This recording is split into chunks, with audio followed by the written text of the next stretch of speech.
اسم استراليا بقى دايما مرتبط بأشرس وأعنف الحيوانات في العالم. سكان استراليا طول الوقت بيعانوا من الهجمات المستمرة للحيوانات، وبقى طبيعي جدا انك تشوف اخطر الحيوانات بتقتحم المدن والمنازل. قارة عجيبة وبتحتوي على فصائل صعب جدا تلاقيها في اي مكان تاني، حتى ان اي فصيلة بيدخلوها استراليا لأي سبب في وقت قصير جدا صفاتها بتتغير وبتتكاثر بشكل مبالغ فيه. فايه اللي حصل بعد ما قرروا احضار شيطان تسمانيا لأحد الجزر الاسترالية؟ وازاي طيور الشبنم بتقدر تقتل البشر؟ وليه لازم نتجنب اننا نقرب من اي خلية نحل في استراليا؟ كل ده واكتر هنعرفه في حلقتنا النهاردة. ولكن قبل ما نبدأ اعملوا اعجاب بالفيديو واشتراك في القناة وصلوا بينا على سيدنا محمد عليه الصلاة والسلام. انا محمد جابر ويلا بينا نبدأ. من كام سنة اتصل احد المواطنين الاستراليين بالاسعاف وهو بينزف جدا، وقال ان في طائر خطير غرز مخالبه في بطنه، وطعنات مخالب الطائر ده اصابته بجروح عميقة جدا. الطائر ده هو طائر الشبنم. طائر الشبنم بيعود أصله للغابات المطيرة بغينيا وشمال شرق أستراليا، وبيعتبر الشبنم الجنوبي تاني أضخم الطيور وزنا في العالم بعد النعامة، وبيتصنف كأخطر طيور العالم على الإطلاق وفقا لموسوعة جينيس. الشبنم عنده القدرة على توجيه ضربات ممكن تقتلك فورا، وعدواني جدا ومتقلب المزاج طول الوقت. عنده 3 مخالب في رجليه بتشبه الرماح في حدتها، ولما بيهاجم البشر بيطير وبيغلز مخالبه جوه الجسم، ومخالبه بتخترق البطن زي السكاكين وبتؤدي للوفاة. حراس حدائق الحيوان لازم يستخدموا الدروع أثناء تعاملهم مع الشبنم، ولكن الدروع مش بتكون كافية طول الوقت، خصوصا لو خرج الشبنم عن السيطرة. طائر مرعب وممكن يتغذى على أي حاجة بيستوعبها فمه، وده سواء كانت فاكهة أو لحوم لحيوان حي أو ميت.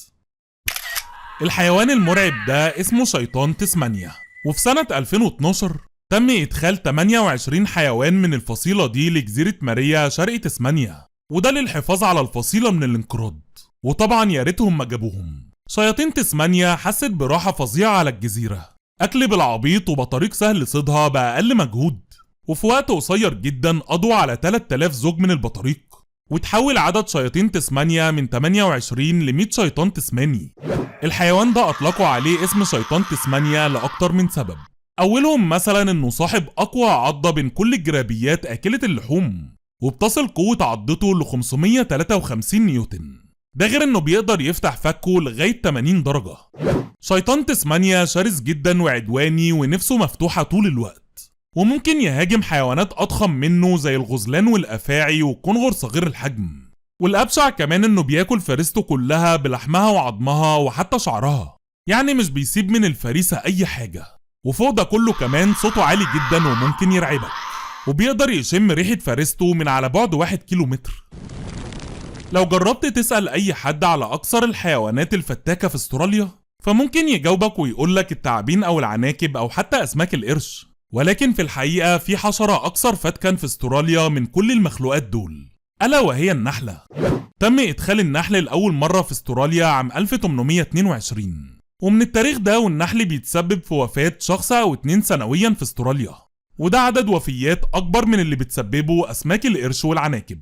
بالنسبة لمعظم البشر لدغات النحل ممكن تسبب ألم وتورم بسيط، ولكن في استراليا 30% من السكان تقريبا عندهم حساسية من لدغات النحل.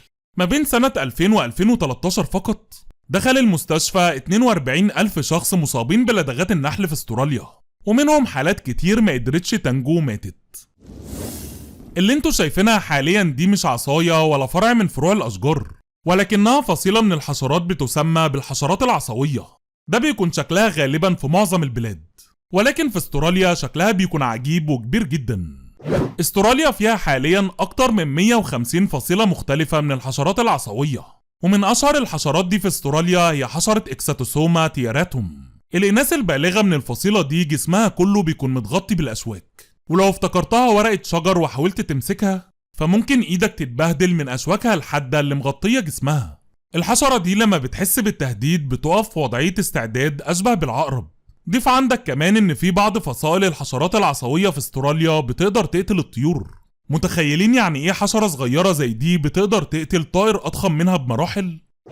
دي كانت عينة بسيطة من الحيوانات الموجودة في استراليا. هل حابين نعمل لكم حلقة تانية نكلمكم فيها عن باقي الحيوانات الخطيرة الموجودة في القارة؟ قولوا لي رأيكم تحت في التعليقات. وقولوا لي كمان مين اكتر حيوان لفت نظركم في حلقتنا النهارده.